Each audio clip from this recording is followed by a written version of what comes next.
the sound I hear in my mind. So I'm seated in the bed of my mom's 1988 Toyota pickup truck.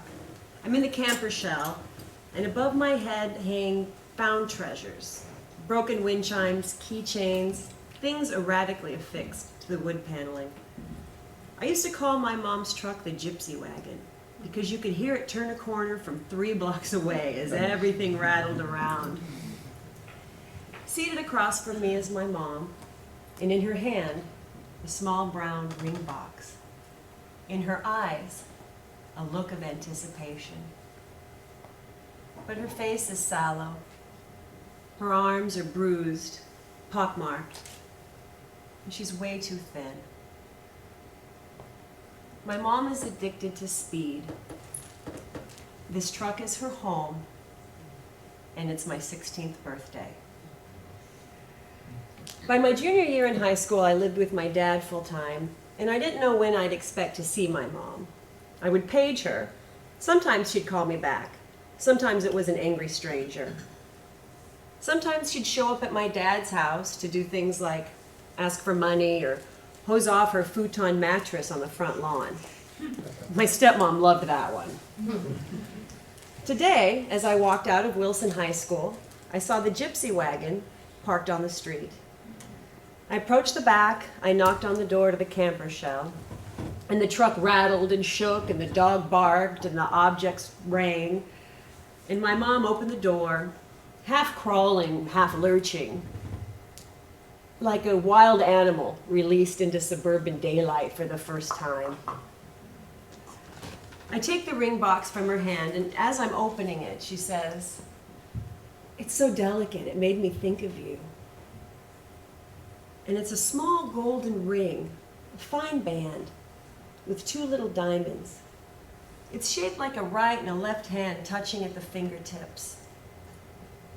It's lovely. And as I look at it, it's surprising because it's not like anything I would wear, and it wasn't like anything my mom would notice. She told me she made payments on it. And the image of my mom in her stretched out clothes and stained, barefoot, going into a store to make a payment for anything was touching. This was an amazing feat in this stage of my mom's downward spiral. She had been a nurse with an apartment, a teenage daughter, a brand new truck. And now she's using and abusing and living in that truck, which is usually parked outside the garage where her boyfriend lives. I took the ring and I put it on the middle finger of my left hand, and it stayed there for years and years. I wore it when I graduated from high school. When I was 20 years old and my mom decided to get clean and moved up to the Bay Area to live with her sister. I got in the habit of twisting it nervously, which is what I was doing when I flew up to Oakland when I was 21 years old, and I was going to see her after she'd been clean for a year. I was wearing the ring when I graduated from college, when I got my first teaching job, when I traveled to Kathmandu and Central America and Europe. I was wearing that ring when I was 30 years old, and I drove up to Oakland to surprise my mom for her 10-year clean date. Not long after that, I was on vacation for my teaching job. It was the first day of Christmas vacation, and I was in the shower. And I reached for the ring to twist it like I always did, and it wasn't there.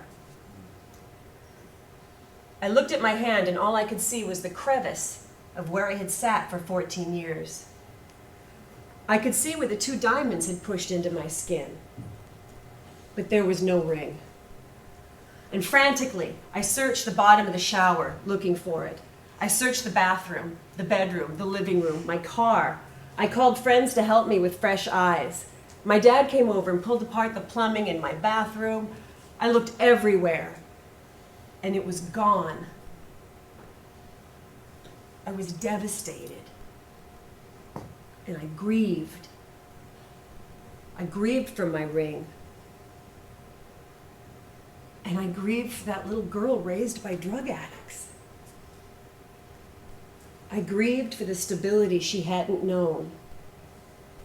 And with heaving weeps, I grieved for the burdens she still carried.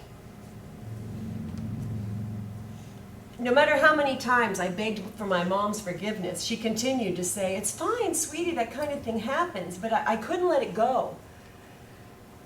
In awe of my own suffering, I had to reflect. I hadn't lost my mom. I'd lost a ring, an artifact. I'd created a whole new life. I'd created stability. More than that, I'd created community and love and adventure. I was sad, but I was okay. I came to learn just how often I reached for that ring, because every time I felt the crevice in my hand, my stomach lurched. But I went on. And at the end of my vacation, I returned to work. And as I was walking across the quad area at my school, I noticed the custodian hosing the ground down. And as an afterthought, a hopeless afterthought, I approached him and I said, "You know, I lost this little gold ring. I'm sure it's not here, but if you happen to run into it." And he said, "Oh yeah, I'll let you know." Not a minute later, my classroom door opens and the custodian walks in with his hand extended, and in his fingers is my ring. I couldn't believe it. He told me that right after I'd mentioned it, he'd looked across the quad and saw it right under the soda machine in a tiny sparkle. That means that while I lost and grieved and ached, processed and accepted, my ring had sat there the whole time. Immediately, I put it on my hand and it still fit perfectly. It wasn't even loose. And it stayed there for several more years. When I got my master's degree, continued to travel, when I met my husband, I was trying on what would become my wedding ring. And when I looked at the two rings together, that small gold ring just didn't work. So I took it off. And now, on my dresser, in a jewelry box with other artifacts of my youth, odd earrings, charm bracelets, sits a small golden ring shaped like two hands touching at the fingertips. Thank you.